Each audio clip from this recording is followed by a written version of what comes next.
se están comenzando a ver incremento gradual de ocupación de cama de cuidados intensivos en niños menores de 12 años. Ahora vamos a pasar al tema de la pandemia, porque las cifras son terribles, terribles.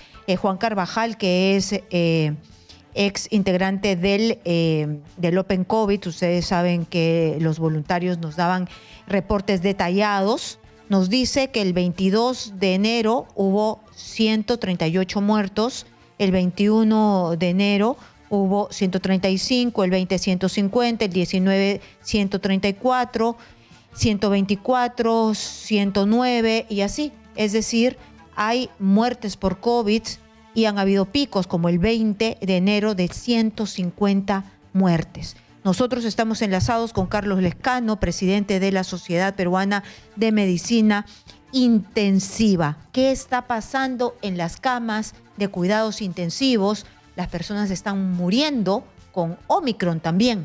Decían que es leve para algunos, pero para otros no es leve. Bienvenido, doctor Lescano, a Exitosa Perú. Gracias, Karina. Muchas gracias por la invitación. Muchísimas gracias por estar aquí. Muy buenas tardes. ¿Cómo se están comportando esta variante, el Omicron, para los peruanos que llegan a las camas de cuidados intensivos? ¿Hay peruanos en cuidados intensivos? ¿Están llenando las camas en cuidados intensivos o no hay nadie y no pasa nada? Actualmente, Karina, más o menos el 70% de las camas de cuidados intensivos dedicadas a COVID-19 crítico están ocupadas a nivel nacional. Sigue habiendo ese predominio en el norte, ¿no? Piura, Lambayeque, La Libertad, en donde estamos por encima del 90%, en algunos hospitales 100%, y ya comienzan a aparecer pacientes que requieren cuidados intensivos y en ese momento no tienen disponibilidad de cama, ¿no? Todavía esta lista es pequeña, pero ya empieza a notarse. En el oriente y sur del Perú todavía estamos alrededor del 50% de ocupación. En Lima sí estamos alrededor del 80%, ¿no?, de ocupación de estas camas destinadas a este tipo de pacientes. Ahora, como ya lo habíamos manifestado, Omicron se menciona que puede ser menos letal o requerir menos cuidados intensivos, pero es tanta la cantidad de personas que se contagian con Omicron que aún ese pequeño porcentaje de alrededor del 2% que requiere ir a los hospitales y de allí algunos a cuidados intensivos hace que se vaya notando también ya su presencia, ¿no?, en las unidades. Para destacar, más o menos el 70% de los pacientes en UCI son pacientes no vacunados, ¿no? Eso es importante, pero también hay que tener en cuenta que hay un porcentaje de pacientes que tienen una dosis, pero hay otro porcentaje de pacientes, de este 30%, que tienen las dos dosis y todavía no se han puesto la dosis de refuerzo, pero son pacientes mayores de 65 años, diabéticos, hipertensos, con obesidad mórbida, o sea, con factores de riesgo, cáncer, entre otros, ¿no? Más o menos es el perfil de pacientes que están ahora en la unidad de cuidados intensivos. Muy bien, esas son las condiciones de cada uno de los pacientes, ¿no? Es decir, predominantes son los pacientes que no se han vacunado y también hay estos pacientes que no van por su tercera dosis y sobre todo si es que son mayores de 65 años. Así es, así es. Y otra característica importante, aun cuando el 70% de los que están en UCI son no vacunados, cuando uno ya evalúa la mortalidad, uno encuentra que del 100% de fallecidos, el 90% son no vacunados. O sea, el riesgo de fallecer, aún estando dentro de la unidad de cuidados intensivos, es mayor definitivamente los no vacunados. ¿Y cómo va en el tema de los niños? Los niños, y se lo pregunto porque estamos en plena etapa de vacunación de los menores de edad, de los más chiquitos, de 5 a 11 años. ¿Los niños también llegan a cuidados intensivos? Claro, en este caso tenemos lo que viene a ser la especialidad de medicina intensiva pediátrica. Son nuestros colegas médicos que se dedican a atender a los niños, ¿no? Nosotros dentro de la sociedad tenemos un vocero para la parte pediátrica, pero lo que sí te puedo adelantar es que las emergencias, ¿no?, se están llenando para atención de estos niños menores de 12 años de edad, pero también se están comenzando a ver incremento gradual de ocupación de cama de cuidados intensivos en niños menores de 12 años, ¿no? Por eso que es muy importante la vacunación que ha iniciado ya en este grupo etario, ¿no? Está avanzando muy lento, según lo que usted puede ver en la cancha, porque usted está ahí en las unidades de cuidados intensivos y puede ver que la gente está llegando sin la tercera dosis. Esto quiere decir también que en la calle la gente está demorándose en ir a inocularse la tercera dosis. Es decir, en conclusión, en resumen, se demora la vacunación, la gente se está demorando en ponerse la tercera dosis. Sí, sí. Estamos alrededor de 25-30% nada más de población con la dosis de refuerzo, ¿no? Y eso es preocupante, como les digo, porque ya con las 2 dosis para Omicron no es suficiente para garantizar una buena protección con respecto a severidad, UCI o mortalidad, ¿no? Necesitamos la dosis de refuerzo, eso es fundamental. Y otra cosa que deben entender es que no se dejen llevar por estas personas que son antivacuna o que promueven la no vacunación, porque muchas de ellas están ocupando ahora las camas de cuidados intensivos, ¿no? O sea, quienes han sido promotores de no vacunarse terminan actualmente en cuidados intensivos. Hay que tener mucho cuidado con eso. Y para ponerlo así totalmente crudo, ¿cuáles son las regiones donde peor está la situación del COVID en cuanto a camas de cuidados intensivos? ¿Cuánto mayor ocupación hay? ¿En qué regiones? Piura, Lambayeque y La Libertad son los que están encabezando las regiones, Karina, ¿sí? Es decir, donde casi no hay. Es decir, ahí hay posibilidades que te enfermes, busques una cama de cuidados intensivos y te digan no hay. Y tengas dificultad para conseguirla. Y acá en Lima también hay hospitales que se están copando la capacidad para poder ya atender a estos pacientes, ¿no?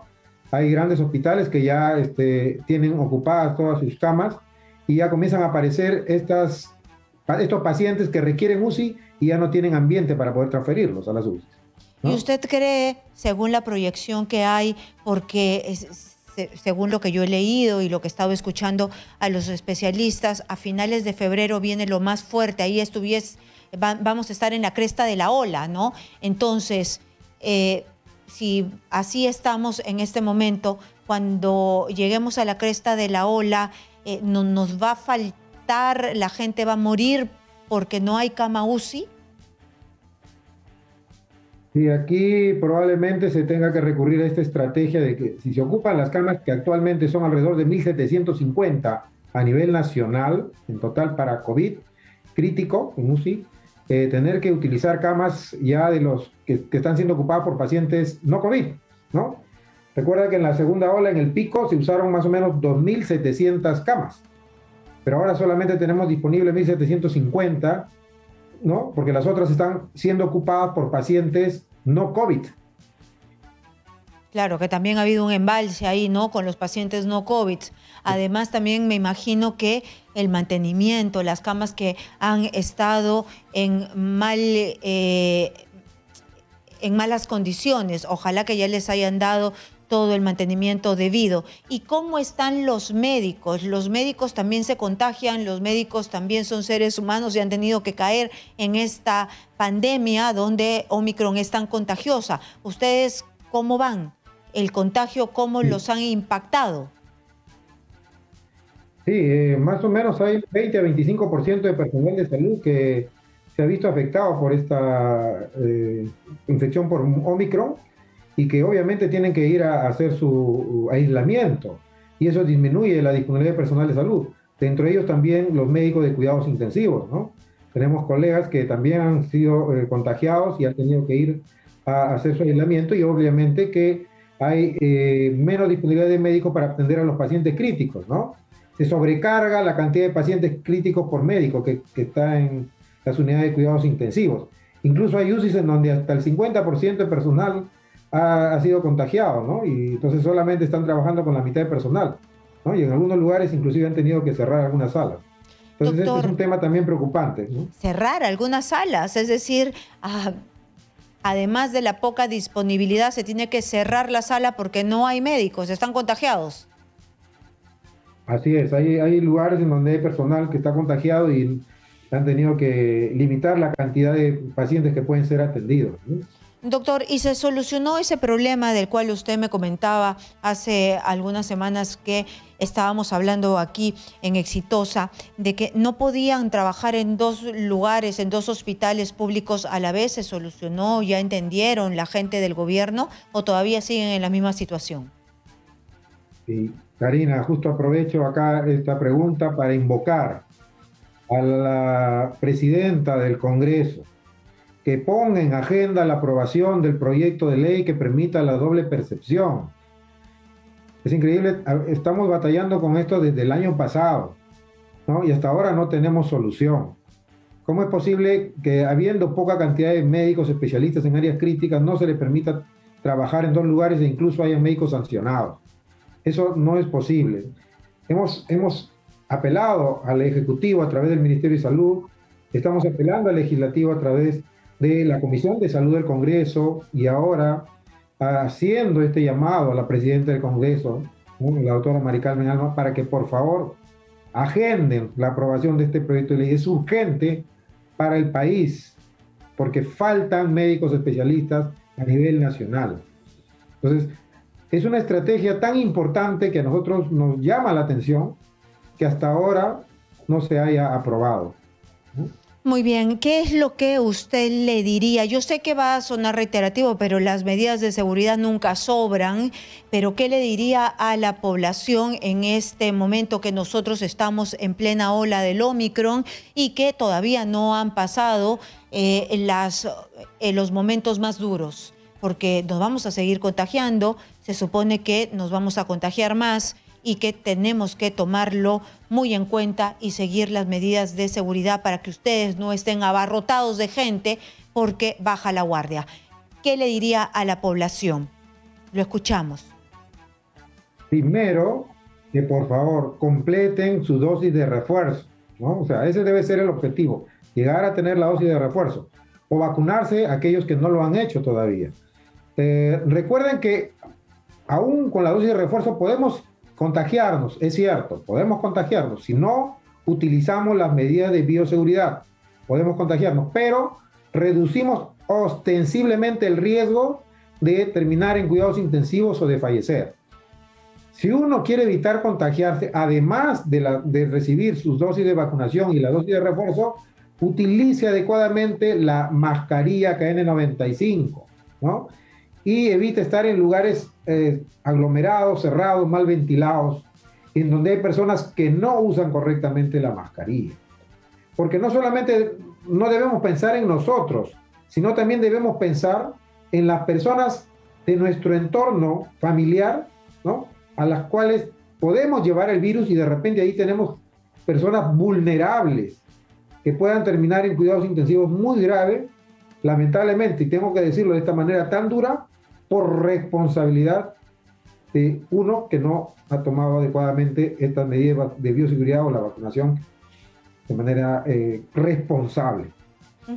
Muy bien, entonces también nosotros o usted, ¿no?, que nos lo va a transmitir, usted desde la cancha, porque recuerdo las múltiples entrevistas que hemos tenido, ustedes se daban cuenta por cómo se comportaba la afluencia de gente contagiada en las salas de cuidados intensivos. Se daban cuenta que ya venía la ola antes de que los números lo advirtieran, antes de las cifras publicadas en el sistema del MINSA. Ustedes sabían que venía una ola, el comportamiento de la gente. En este momento, ustedes saben que estamos a mitad de una ola y que falta lo peor. Saben que estamos a la mitad, saben que estamos en la cresta, saben que falta lo peor. ¿Qué es lo que ustedes perciben? Sí, definitivamente la ola que ya la tenemos visible es la ola de casos y todavía estamos en ascenso.